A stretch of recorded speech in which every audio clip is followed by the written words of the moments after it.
What's up, guys? Welcome back to another daily Bible reading snapshot. Today we're looking at Genesis 25 and 26 here in the Old Testament, then starting Matthew 9 in the New Testament. So here in Genesis 25-26, it's really a transition from Abraham to a couple of chapters of Isaac, but even as we're talking about Isaac, we're already introduced to the new generation, Jacob and Esau. And we're going to see Abraham and Jacob are really the main characters, and then Joseph. So Abraham, Jacob, and Joseph are really the main characters of the book of Genesis when it comes to how long we have written about them, how many chapters we have about them. Isaac is really a small character, but he's an important one.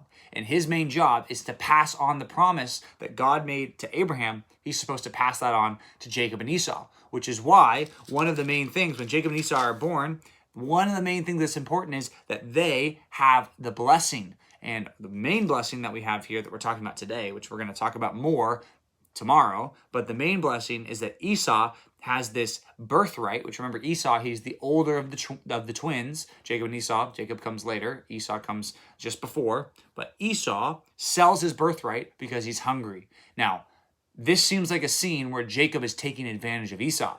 Although I believe that's true, that's one of the things we're supposed to take away. He cheats people out of things, just like he's later going to be cheated out of other things.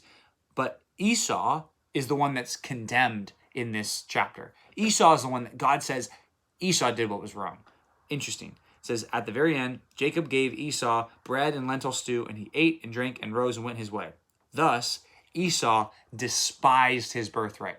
Despised is to look down on. He looked down on his birthright. He treated something that was important to God like it wasn't important. So that's characteristic of Esau. So he's going to get mad, and we're going to want to feel bad for Esau because he gets cheated out of things from his brother, but ultimately, Esau did what was wrong too here. So, chapter 26 says there's a famine in the land. So Isaac goes down to Abimelech, interesting, and lies about being the wife or the husband or wife. What's that about? He says, oh, well, Rebecca's not my wife, she's my sister, right? So this is something that literally his father, Abraham, did to a guy named Abimelech. So this happens twice in the book of Genesis. So if you're confused, like Abimelech, I've heard that name before. Oh, this whole scene of lying and saying, this isn't my wife, this is my sister. Haven't I seen that before? Yes, you have. It's ironic that it's the same guy. They're not the same guy, different guy, same name, but same sin takes place again. But in this chapter, there's two things that I want you to see. Early on in the chapter, in verse 4, and then down to verse 24, there are two times where God shows up to Isaac and promises to Isaac, the promises I made to Abraham, I'm making to you and to your offspring. So it's very clear that God is pinpointing this individual Isaac and saying, you are going to pass on these promises to the next generation. But before that, in the middle of this, it says there's a time where Isaac has to dig up old wells, which is an interesting little picture. You got Isaac going to the wells that his father dug, and it says that these enemies of Abraham took them and filled them. It says the Philistines, the group that was going to later be called the Philistines, they envied him and they filled the wells of Abraham, which is just not a nice thing to do. Imagine you went through all the work of digging into the ground, digging this big hole where now you've got water that can come out of it. Imagine someone just saying, we're going to fill it with dirt, right? That's not cool. But that's what happens. So Isaac has to go around and start digging up these old wells, which is a cool picture. It's like, these wells are the source of water. That's what that's what Isaac is going back to, which obviously I believe this happened. This is literal stuff that took place, but also there's a good picture in what's happening because in between this narrative sits in between two times that God makes promises that said, hey, Isaac, the promises I made to Abraham are also to you. And then he says, hey, by the way, the promises I made to Abraham are also to you. Sandwiched in between is Isaac going up and digging his father's old wells and getting sustenance and life from the thing that his father did that was covered up. So it's just an interesting picture. I think they're similar in what's happening here, right? God is blessing Isaac through something he already blessed Abraham with. So interesting. Then it says here at the end, Esau was 40 years old when he took a wife, and it says he made life bitter for Isaac and Rebekah. So that's setting up the scene for tomorrow. What's going to take place tomorrow?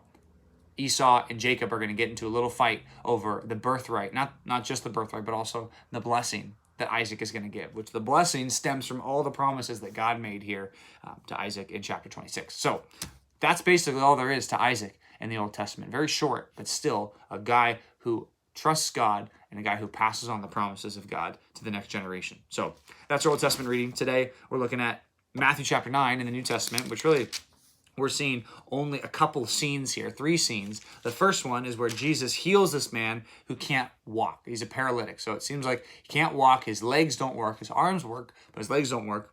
And he is not just healed, he's also forgiven. And that sparks an interesting controversy because people come to Jesus and say, how can this guy possibly forgive sins? That's blasphemous. Jesus turns to them and says, what's harder to say?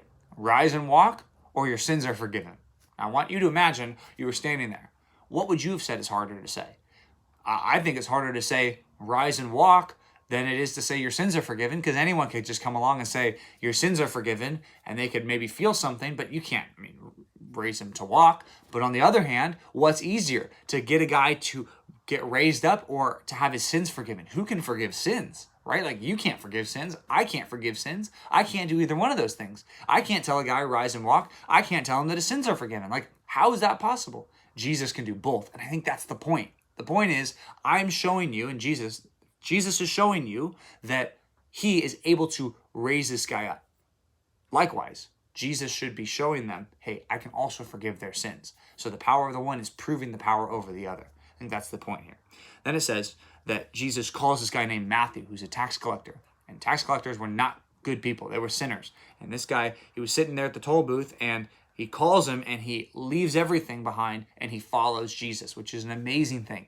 The faith of a guy like Matthew to leave his old life of sin behind, and his old life of wealth and extravagance and money, to leave that all behind, to follow the guy who said in the last chapter, foxes have holes and birds of the air have nests, but the Son of Man has nowhere to lay his head. But Matthew didn't care. He followed Jesus, which is awesome. And that sparks a controversy with the Pharisees, because they say to Jesus, well, wait a minute. Why are you associating with him? Don't you know he's a sinner? And Jesus says, people who are sick, those are the ones that need doctors. But the people who are healthy, they don't need doctors. I came to call those who were sick. I came to call those who were sinners, which the Pharisees, if they thought they were righteous, they'd listen to that and say, oh, okay, well, great. We don't need you. But the point is, they should be seen. They are also sick too. They need Jesus just as much as anyone else. And that leads to another controversy. It says the disciples of John came to him and said, hey, we see that the Pharisees fast and we fast, but you guys don't fast. The disciples of Jesus don't fast. What's that about? Isn't that like a righteous thing to do to show God how much you care about him, to just not take any water or food and to say, I'm going to spend today praying?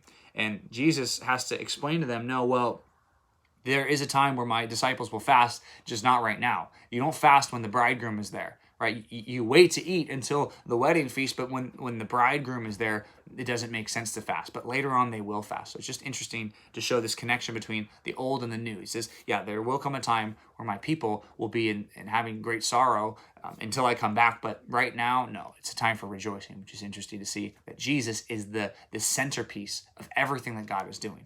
I think that's the main point here. When we read this and we see, okay, he can heal people, he can forgive people, he can call people out of their sin. He's the physician who wants to heal people. He's the guy that everyone should be, around and not fasting with. Who is this person? Which leads us to the middle of the book of Matthew when Jesus asked the question, who do you say that I am? That's what we all need to do. As we read the book of Matthew, we need to ask the question and answer it. Who do we say Jesus is? If he's really the Christ, if he's really God in the flesh, we need to submit to him with our whole lives and obey him and follow him. And especially as we just read the Sermon on the Mount a couple days ago, we need to obey what he says about how to live our lives every day. So thanks for reading. See you back tomorrow for another daily Bible reading snapshot.